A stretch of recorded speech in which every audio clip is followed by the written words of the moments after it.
Tic-tac, tic-tac, dimanche, il faudra reculer vos montres d'une heure. Une aubaine pour l'association Habitat et Humanisme qui vous encourage à donner une heure pour les autres, à l'image du pâtissier chocolatier Pierre Jouvenal. Le département met les doigts dans les prises et s'associe à la Fédération française de la montagne et de l'escalade dans la gestion et la sécurisation de 60 sites d'escalade en Isère. Et puis des hockeyeurs au Stade des Alpes pour soutenir le don du sang et le don de moelle osseuse. Avant de retrouver Pôle Sud dès demain, tandis qu'en Pro D2 de rugby, le FCG recevra bien sûr sur son terrain Colomiers. Bonsoir à tous, ravi de vous retrouver dans ce JT du jeudi 28 octobre 2021. L'essentiel de l'actualité du Grand Grenoble du lundi au vendredi à partir de 18h.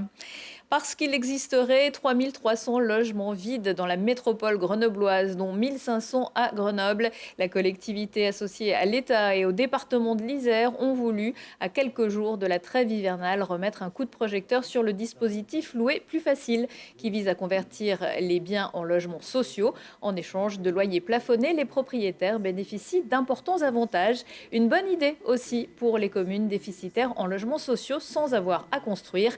200 logements ont été conventionnés de la sorte et la métropole espère en intégrer 100 de plus d'ici 2023.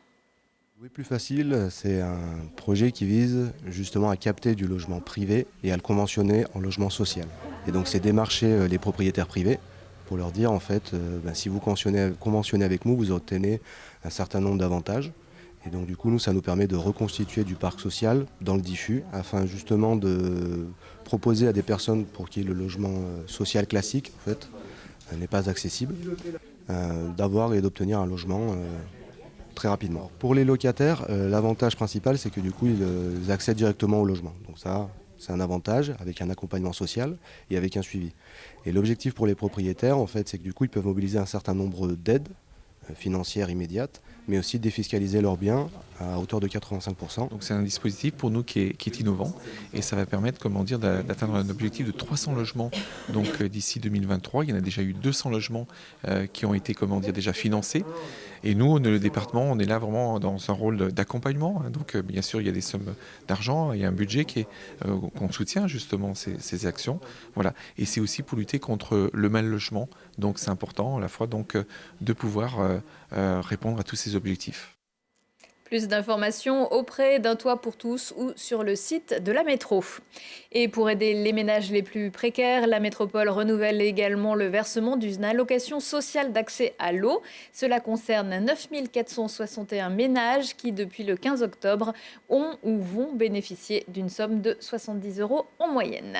Il a encore de belles heures devant lui, maintes fois menacé d'être abandonné. Le changement d'heure revient ce week-end avec le passage à l'heure d'hiver. On gagne une heure de sommeil, diront certains. Mais pour l'association Habitat et Humanisme, c'est l'occasion de donner une heure de son temps aux autres. Exemple, le chocolatier qu'a rencontré Éléonore Pointeau. Comment faire du chocolat? C'est la grande question de cette heure solidaire animée par Pierre Jouvenal. L'ancien chocolatier de la côte Saint-André reprend la tenue le temps d'une heure. De la pâte de cacao au chocolat au lait, il explique tout, sans oublier de donner quelques recommandations. Pour le côté un petit peu éducation du goût, il y aura quelques conseils sur comment déguster, bien laisser fondre, pas mettre le chocolat au frigo, encore moins au congèle, des petits trucs que j'avais l'habitude de donner pour que les gens deviennent un peu plus amateurs de chocolat. Son savoir, il le partage à l'occasion de la 4e édition de l'heure solidaire, organisée par Habitat et Humanisme, une association qui offre un logement aux personnes en grande difficulté.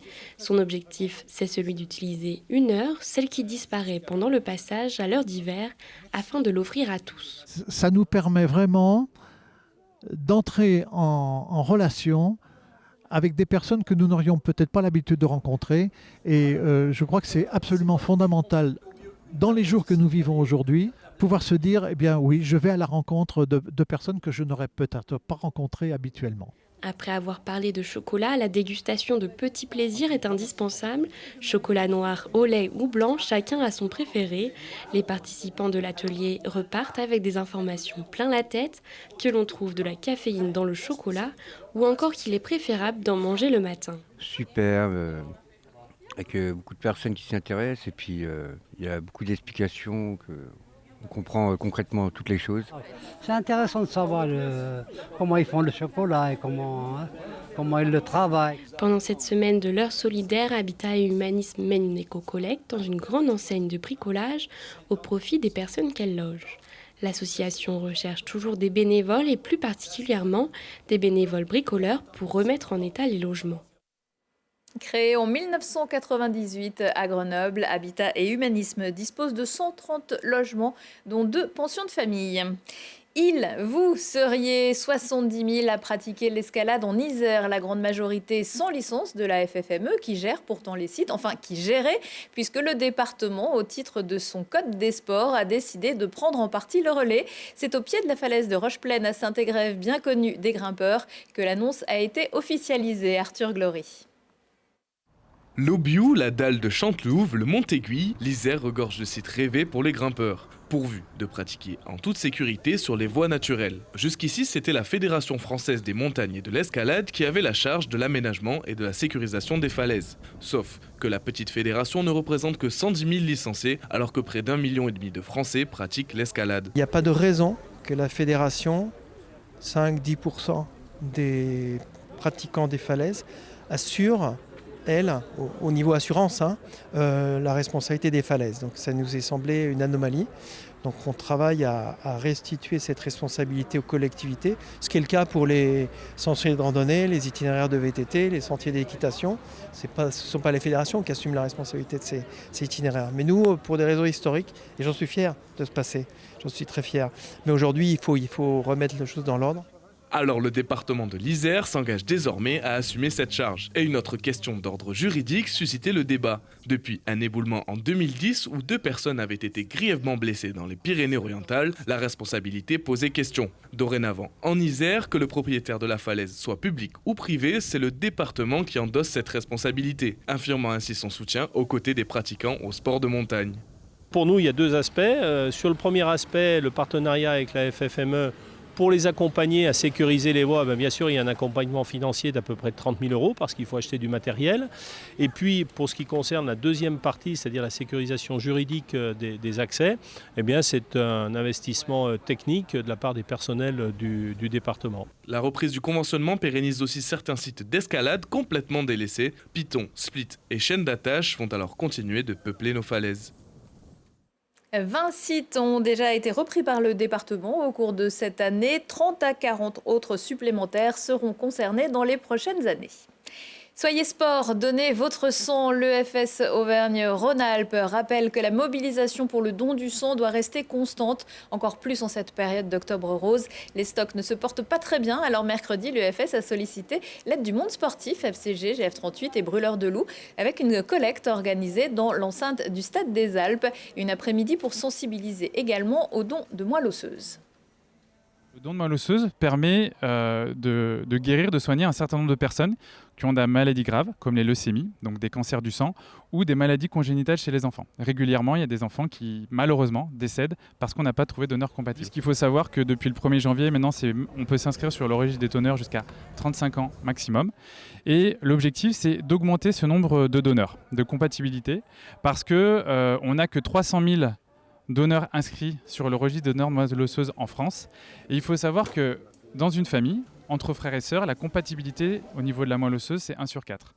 Quand on va au-delà de ses frères et sœurs, malheureusement, on passe à 1 chance sur 1 million. C'est une cause très très importante pour tout le monde. Voilà, on sait l'importance du don de sang maintenant et voilà, c'est important que tout le monde participe. Nous, on vient participer un peu à notre façon et voilà, on est heureux de pouvoir apporter une petite pierre à l'édifice de cet événement organisé aujourd'hui. On est surtout là pour remercier les gens qui sont venus faire un don, voilà, prendre quelques photos, leur donner une place de hockey, de foot ou de rugby et les remercier, prendre une photo, signer un autographe et puis encourager à beaucoup de monde à venir nous voir et puis surtout faire un beau geste.